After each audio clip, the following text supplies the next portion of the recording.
सखर में रिपोर्ट करवाया हफ़ीज़ लाशारी ज़िले के घोटकी ज़िले के रोनती कच्चे वाले इलाके में दहशत की अलामत बनियल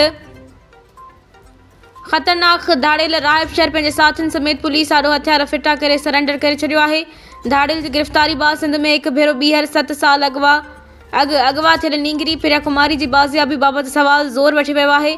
याद रहे तो कुछ अर्सो अॻु जावेद आलम ओढो जो हिन वक्त सिंध पुलिस जो सरबराह आहे, पार्लियामानी कमेटी के ब्रीफिंग ॾींदे चयो त मुग़वी नींगरी प्रिया कुमारी धाड़ेल राहिब शहर वटि मौजूद आहे। हाणे जॾहिं राहिब शहर पुलिस की तहवील में अची चुको आहे तॾहिं बि नींगरी जो को सुराग न मिली सघियो आहे। सिंध जे अवाम ख़ासि तौर ते घोटकी ज़िले जे शहरनि जो चवणु आहे त जेकॾहिं बाक़ी नींगरी राहिब शहर धाड़ेल वटि हुई ऐं हाणे धाड़ेल पुलिस वटि आहे त पोइ फौरी तौर नींगरी के वालदेन हवाले कयो वञे।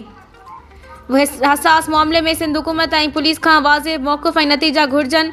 समाजी हलक़नि जो चवणु आहे त प्रिया कुमारी की बाज़ियाबी रुगो हिकु ख़ानदान जो न पर पूरी सिंध जी इज़त ऐं कानून की बालादस्ती जो सवाल बणी चुको आहे। जेकॾहिं हाणे बि नींगरी जो सुराग न मिलियो त इहो कानून लागू कंदड़ इदारनि जी कारकर्दगी ते वॾो सवाल हूंदो।